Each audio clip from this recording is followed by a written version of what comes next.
Olá pessoal, hoje é 8 de novembro de 2022. Vamos fazer um pouco de explanações aqui, tentar de forma rápida, objetiva, explicar um pouco desse nosso cenário, do que está acontecendo nesse momento no nosso país. Acabamos de atravessar essas eleições e todo mundo aqui está se perguntando qual o desfecho disso. Bom, vocês sabem que logo após as eleições eu tinha soltado um tweet, deu um barulho muito grande quando ninguém ainda sabia ao certo o que poderia vir, e a gente escreveu que relatórios seriam apresentados e muita coisa de errada viria à tona, podendo logicamente causar aí prisões e ranger de dentes daqueles que fizeram coisas erradas em nosso país. Coisas erradas que estão há muito tempo acontecendo em nosso país. Mas vamos lá, então a gente vai falar um pouco sobre isso, um pouco sobre a questão mundial que envolve as nossas eleições, para vocês entenderem que não é só uma coisa nossa, local aqui, por isso ela tem que ser muito bem trabalhada estrategicamente. E essa luta aqui não vai terminar tão rápido assim, tá? Então, coloquem na cabeça de vocês, isso não é uma corrida de 100 metros, isso é uma grande maratona e que envolve aí, com certeza, o destino das próximas gerações. O que nós temos para dizer para vocês nesse momento aqui? Os relatórios agora oficialmente já foram ditos que serão apresentados amanhã, quarta-feira. Esses relatórios, na verdade, eles sofreram alguns incrementos, ou seja, foram adicionados nele, na perícia, na auditoria feita pelas forças militares, a inclusão de outras demandas, de outros cenários que até então não estavam contidos nele. Inclusive, essa situação que foi apresentada lá através da Argentina, de outras auditorias que foram feitas de forma privada, ou seja, por empresas que não são órgãos públicos. Isso foi motivo de debate, se seria ou não colocado também essa situação dentro da perícia e da auditoria dos militares. Não é simplesmente pegar o que o outro fez e colocar para dentro. Tem que fazer a checagem, porque vai estar com o selo das forças militares, do nosso Ministério da Defesa, então tinha que se fazer uma nova checagem, confirmando aquilo que foi apresentado por outras auditorias, para daí sim cobrar explicações ao Tribunal Superior Eleitoral. Lógico que tudo isso não se faz do dia para a noite. Então, esse também é um dos motivos que houve a necessidade de adiar um pouco a previsão de quando seria entregue, para se fazer, então, algo mais robusto, completo, e para daí sim entregar nas mãos do TSE. Muitos perguntam, mas vai entregar na mão do TSE? Isso aí não era para já vir a público e já sair prendendo todo mundo? Bom, minha gente, não é assim que funciona. Existem ritos, né? Os ritos, para que a gente não seja acusado de golpe, eles têm que ser todos feitos de uma forma que demonstre com clareza que as nossas Forças Armadas, elas estão seguindo um rito da qual ela foi convidada a fazer parte do processo eleitoral, isso é algo inédito pela primeira vez, para acompanhar isso, e logicamente que havendo coisas erradas, ela vai fazer agora o apontamento disso para não chancelar aquilo que foi feito de forma errada. Então o rito agora se apresenta todas as falhas que foram diagnosticadas e se cobra do Tribunal Superior Eleitoral uma resposta e uma explicação sobre algo que nós sabemos que não tem explicação. Né? Tem coisa aqui que a gente não vai poder falar, porque senão a gente não consegue nem colocar esse vídeo nas redes sociais, porque vão derrubar as redes sociais. Então a gente vai tentar driblar, nós já estamos vivendo num país de ditadura, de censura, então nós vamos tentar driblar aqui para que esse vídeo possa ficar pelo menos por um tempo nas redes sociais. Então, diante de todas essas anomalias, nós vamos chamar de anomalias aquilo que você sabe que começa com outro nome, que é o nome de F. Né? Então, essas anomalias, todas identificadas, elas precisam serem respondidas.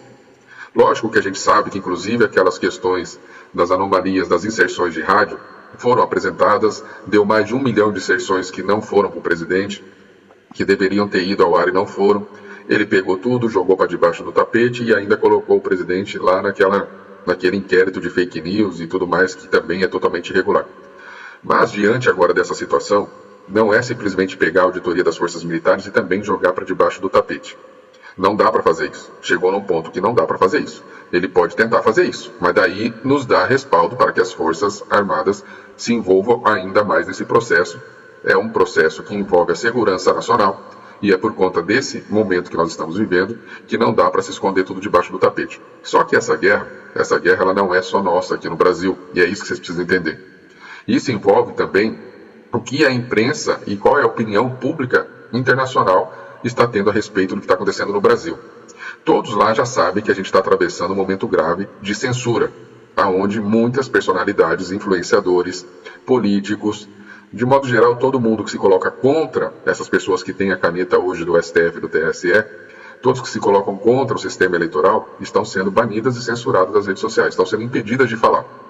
Então, por conta disso, nós estamos levando essas informações todas para fora do país, para que, quando houver alguma ação mais contundente em relação a tudo de errado que veio acontecendo no Brasil, isso seja de fato uma luta pela liberdade e pela democracia, e não por aquilo que eles, já agora de uma forma amedrontada, voltaram para os Estados Unidos recentemente. O Alexandre de Moraes e o Barroso foram lá para os Estados Unidos essa semana tentar falar que eles estão lutando pela democracia. O discurso falacioso da esquerda é sempre afirmar que eles lutam pela democracia. Mas convenhamos que nenhum país governado pela esquerda, seja aqui ao redor de nós, que nós já estamos rodeados de países vermelhos, comunistas, socialistas, como qualquer outro em outro hemisfério, nenhum tem a democracia. Não existe democracia onde se implanta o socialismo, o comunismo, ou até mesmo governado por esses ditadores da esquerda, que perseguem cristãos, que perseguem a imprensa, que não deixa simplesmente a liberdade prevalecer da sua livre expressão e da sua opinião.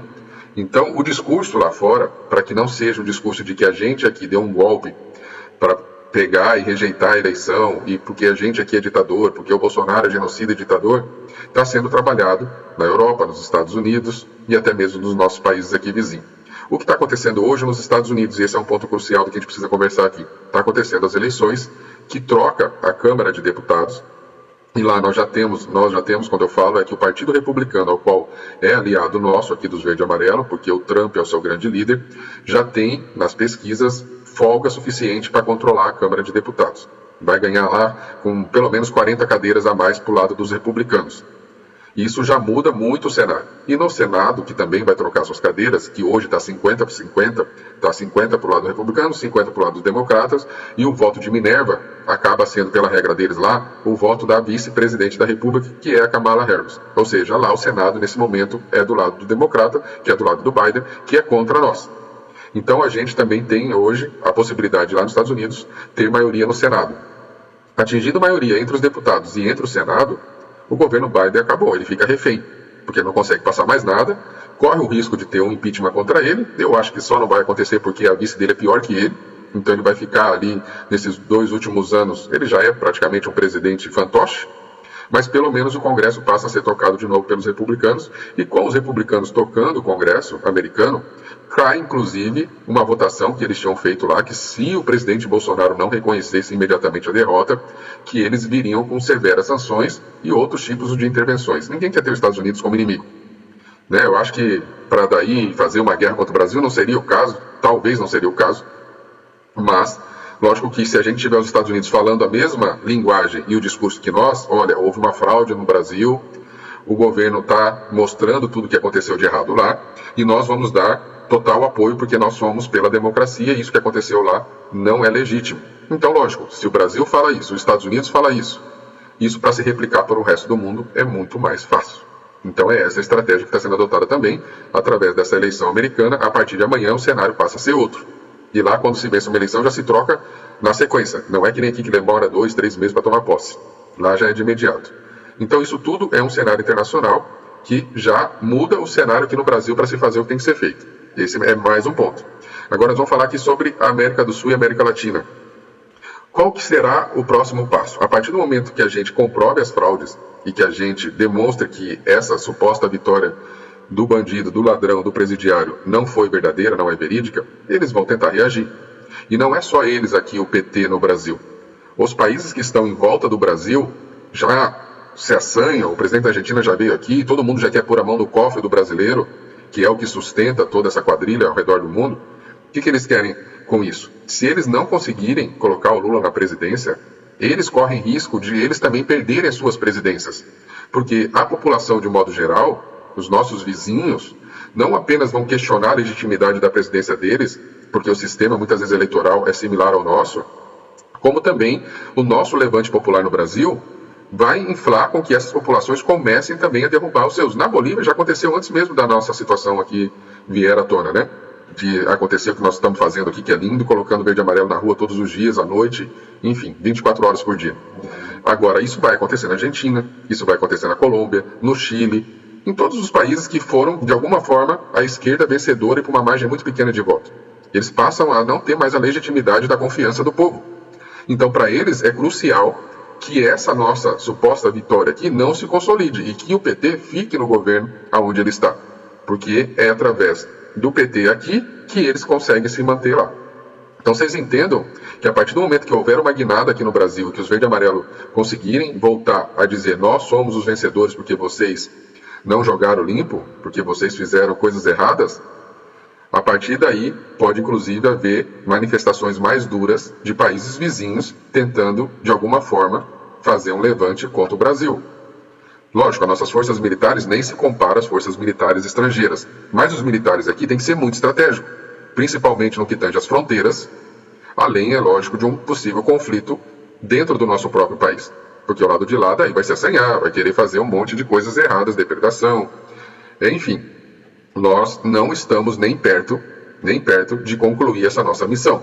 Então, essas pessoas que hoje eu já estou cansado, não aguento mais, eu quero uma solução mágica do dia para a noite, isso não vai acontecer. E você tem que ter clareza disso. Nós passaremos, ainda que a gente faça a guinada, nós ainda teremos longos períodos conflituosos em nosso país. Mas por isso a importância de nós termos o apoio de imediato da nação norte-americana, dos Estados Unidos. Porque o nosso discurso fica muito mais fácil de replicar para o resto do mundo se os Estados Unidos estiverem falando a mesma coisa. E o que difere também da questão da China, porque a China não tem interesse que a gente fique no controle desse país.